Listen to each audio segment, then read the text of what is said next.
नमस्कार दोस्तों, हमारे YouTube चैनल फर्स्ट रो में आपका स्वागत है। बाल मनोविज्ञान में आप पढ़ रहे हैं बुद्धि की रचना का स्वरूप और उसका मापन। इसका थ्योरी सेक्शन मैं इसके प्रीवियस वीडियो जो कि पार्ट 1 था उसमें मैं डिटेल में बता चुका हूं। अब ये उसका पार्ट 2 है, इसमें हम क्वेश्चन आंसर लगाएंगे। ये एक टेस्ट सीरीज है। इस वीडियो को देखने के पहले आप पार्ट 1 इसका ज़रूर देख लीजिए, क्योंकि उसमें आपका कॉन्सेप्ट क्लियर रहेगा, जिससे कि आप ये क्वेश्चन आंसर बड़े आसानी से कर पाएंगे।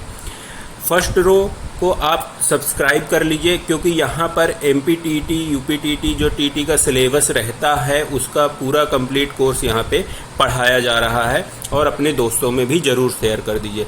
तो चलिए शुरू करते हैं आज के क्वेश्चन आंसर। देखिए, पहला क्वेश्चन है, बिने साइमन परीक्षण द्वारा मापन किया जाता है। किसका किया जाता है? क्या समान बुद्धि का किया जाता है, विशिष्ट बुद्धि का किया जाता है, वृद्धि का किया जाता है, कि विषमता का किया जाता है? तो बिने साइमन परीक्षण में मैंने बताया था कि मापन जो होता है वो विशिष्ट बुद्धि का होता है, या व्यक्तिगत बुद्धि आप इसको कह सकते हैं। व्यक्तिगत बुद्धि का मापन बिने साइमन परीक्षण में किया जाता है। चलिए आगे बढ़ते हैं। नेक्स्ट है, किस प्रकार के विकास से एकाग्रता तथा सृजनात्मकता का संबंध है? किस प्रकार से विकास में एकाग्रता सृजनात्मकता का संबंध है? सामाजिक विकास, नैतिक विकास, बौद्धिक विकास, संवेगात्मक विकास। तो यहाँ सही आंसर हो जाएगा, बौद्धिक विकास के द्वारा ही एकाग्रता और सृजनात्मकता का संबंध होता है।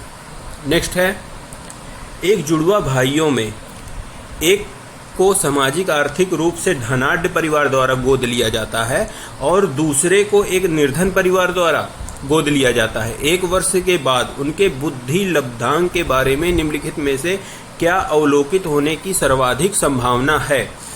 क्या धनी सामाजिक आर्थिक परिवार वाले लड़के की अपेक्षा निर्धन परिवार वाला लड़का अधिक अंक प्राप्त करेगा? नहीं, ये नहीं होगा। सामाजिक आर्थिक स्तर बुद्धि लब्धांक को प्रभावित नहीं करता है। इसको देख लीजिए, निर्धन परिवार वाले लड़के की अपेक्षा धनी सामाजिक आर्थिक परिवार वाला लड़का अधिक अंक प्राप्त करेगा, ये भी नहीं होगा। दोनों समान अंक प्राप्त करेंगे, ये भी नहीं होगा। सही आंसर इसका होगा बी सही आंसर होगा। बी लगा लीजिए, क्योंकि बच्चा कहाँ से आ रहा है ये उसकी बुद्धि लब्धांक डिसाइड नहीं करेगा, मतलब कि सामाजिक आर्थिक स्तर बुद्धि लब्धांक को प्रभावित नहीं करता है। ये क्वेश्चन आया हुआ है, देखिए CTET में आया है, दिल्ली PRT में भी आया हुआ है। चलिए नेक्स्ट है, मानसिक आयु के प्रत्यय का सर्वप्रथम प्रयोग किसने किया था? मानसिक आयु, यहाँ पे मानसिक आयु की बात करी गई है। मानसिक आयु का संप्रत्यय किसने बात किया था? बिने एवं साइमन ने किया था मानसिक आयु का। 1905 में इन्होंने बिने साइमन बुद्धि परीक्षण किया था। उसके बाद 1908 में मानसिक आयु का जिक्र किया था, मानसिक आयु के संप्रत्यय का जिक्र किया था, ठीक है। और उसका संशोधन कंप्लीट कब हुआ था? 1911 में कंप्लीट हुआ था। चलिए आगे बढ़ते हैं। बुद्धि समावेश करती है, क्या अपसारी चिंतन को करती है, अभिसारी चिंतन को करती है, समालोचित विचार चिंतन को करती है, या विचारशील चिंतन को करती है?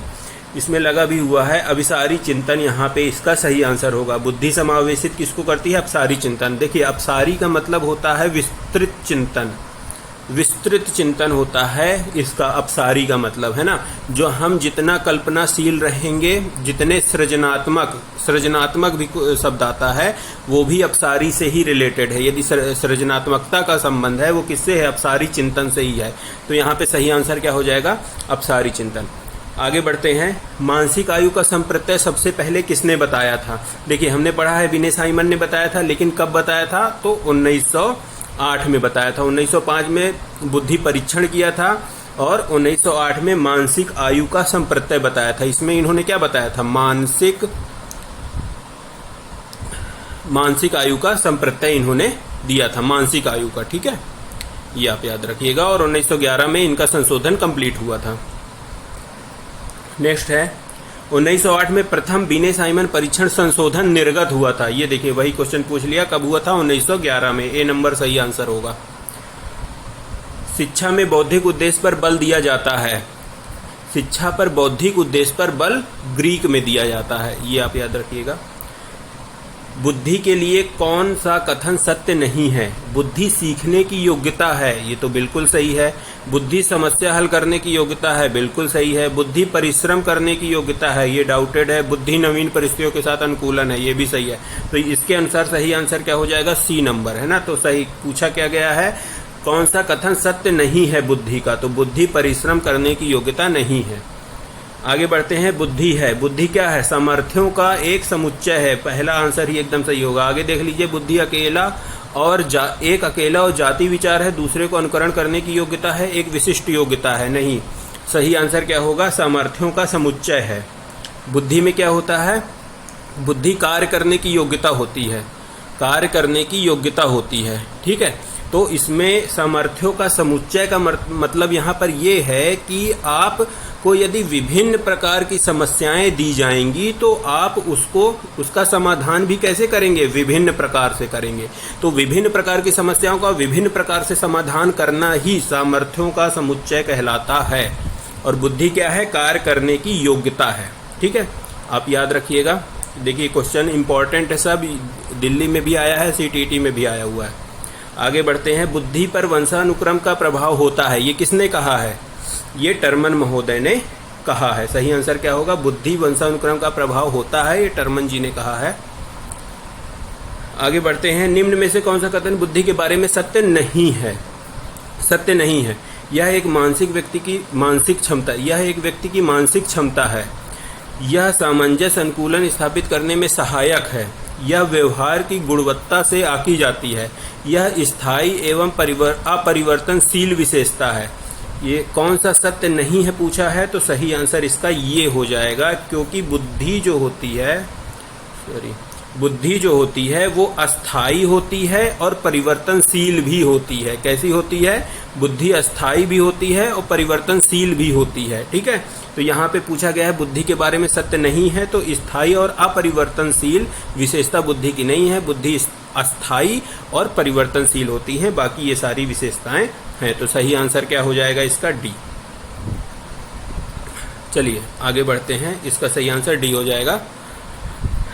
बुद्धि लब्धि अवधारणा के प्रथम प्रतिपादक कौन है? प्रथम प्रतिपादक बुद्धि लब्धि अवधारणा। देखिए, बुद्धि लब्धि का परीक्षण जो किया था वो तो बिने ने किया था, ठीक है। बुद्धि लब्धि परीक्षण जो किया था बिने ने किया था, मगर बुद्धि लब्धि अवधारणा किसने दी थी? विलियम स्टर्न ने दी थी 1912 में। बुद्धि लब्धि का अवधारणा का प्रथम प्रतिपादक स्टर्न को माना जाता है। इन्होंने क्या कहा था इस अवधारणा में? इन्होंने कहा था मानसिक आयु बटे वास्तविक आयु, ठीक है। वास्तविक आयु, मानसिक आयु बटे वास्तविक आयु किसने कहा था? ये भी क्वेश्चन यदि आ जाता है कि मानसिक आयु बटे वास्तविक आयु की अवधारणा किसने दी थी, तो विलियम स्टर्न होगा। बुद्धि लब्धि की अवधारणा के प्रथम प्रतिपादक कौन है? विलियम स्टर्न होंगे। यदि यही पूछ लेकिन वो जो टर्मन है, टर्मन ने क्या कहा था? एमए मानसिक आयु और वास्तविक आयु इंटू 100 कर दिया था, वो टर्मन महोदय ने किया था। लेकिन यहाँ पर पूछा गया है बुद्धि लब्धि की अवधारणा के प्रथम प्रतिपादक, तो विलियम स्टर्न इसका सही आंसर होगा। चलिए आगे बढ़ते हैं। बिने साइमन परीक्षण द्वारा मापन किया जाता है, वही क्वेश्चन है, एक बार रिपीटेड है, विशिष्ट बुद्धि का। मानसिक आयु का प्रत्यय किसने दिया था? मानसिक आयु का प्रत्यय बिने साइमन ने दिया था। कब दिया था? 1908 में दिया था। ये क्वेश्चन देखिए रिपीटेड है, मगर हर टीटी एग्जाम में अलग अलग वर्षों में बार बार पूछे जाने वाले प्रश्न है। ये यूपी टीटी में पूछा गया है, पिछला वाला किसी और टीटी एग्जाम में पूछा गया होगा, है ना, देख लीजिएगा आप। चलिए आगे बढ़ते हैं। 5 वर्ष के मोहन की मानसिक आयु 8 वर्ष है, उसकी बुद्धि लब्धि कितनी होगी? तो देखिए इस प्रकार का क्वेश्चन भी दे देता है, हमको सॉल्व करना पड़ेगा। 5 वर्ष के मोहन की मानसिक आयु, तो मानसिक आयु 8 वर्ष दे दिया है। 5 वर्ष क्या हो जाएगा? वास्तविक आयु हो जाएगी, इंटू हमको 100 कर देना है। तो 5 दूनी 10 और 8 दूनी 16, मतलब 160। 160 इसका सही आंसर होगा, बी इसका सही आंसर होगा। फार्मूला में रख करके आसानी से कर सकते हैं। फार्मूला मैंने प्रीवियस वीडियो में आपको बता दिया है, यदि आपने नहीं देखा हो तो वो वीडियो जरूर देख लीजिएगा। ऊपर आई बटन में क्लिक करेंगे तो आपको वो वीडियो मिल जाएगा। नेक्स्ट है, मानसिक आयु के प्रत्यय का सर्वप्रथम प्रयोग किया है, बिने साइमन महोदय ने किया है। देखिए यहाँ भी ये क्या है, निष्पत्ति लब्धि, निष्पत्ति लब्धि का सूत्र यहाँ पे दिया गया है। निष्पत्ति लब्धि मतलब कि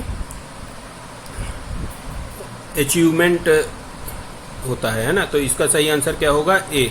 ये क्या कहलाएगी, अचीवमेंट एज, डबल ए क्या हो जाएगा, अचीवमेंट एज कहलाएगी, और सी ए क्या कहलाएगा, क्रोनोनिकल एज कहलाएगी। ठीक है, तो double A divided by C A into 100 होगा सही आंसर। नेक्स्ट है, किसने सबसे पहले बुद्धि परीक्षण का निर्माण किया था? तो सबसे पहले बुद्धि परीक्षण का निर्माण किसने किया था? अल्फ्रेड बिने ने किया था। मानव बुद्धि एवं विकास की समझ शिक्षक को के योग्य बनाती है। निष्पक्ष रूप से शिक्षण अभ्यास में नहीं, शिक्षण के समय शिक्षार्थियों के संवेगों पर नियंत्रण बनाए रखने के लिए, विविध शिक्षार्थियों के शिक्षण के बारे में स्पष्टता, शिक्षार्थियों को यह बनाने में कि वे अपने जीवन में किस प्रकार से सुधार लाएं। सही आंसर हो जाएगा इसका सी। विविध शिक्षार्थियों के शिक्षण के बारे में स्पष्टता के योग्य बनाता है बुद्धि एवं विकास की समझ शिक्षक को। ठीक है, सही आंसर इसका क्या हो जाएगा, सी। नेक्स्ट है, भाटिया बैटरी का प्रयोग निम्न में से किसके परीक्षण के लिए किया जाता है? तो मैंने बताया हुआ है प्रीवियस वीडियो में, भाटिया बैटरी परीक्षण बुद्धि के लिए किया जाता है। तो देखिए दोस्तों, ये आपके थे महत्वपूर्ण क्वेश्चन थे जो आपके एग्जाम में पूछे जाते हैं और रिपीट भी हो सकते हैं। ठीक है, तो ये वीडियो यदि आपको पसंद आया हो तो लाइक, सब्सक्राइब और शेयर जरूर करिएगा। इसी के साथ मिलते हैं नेक्स्ट वीडियो में। धन्यवाद।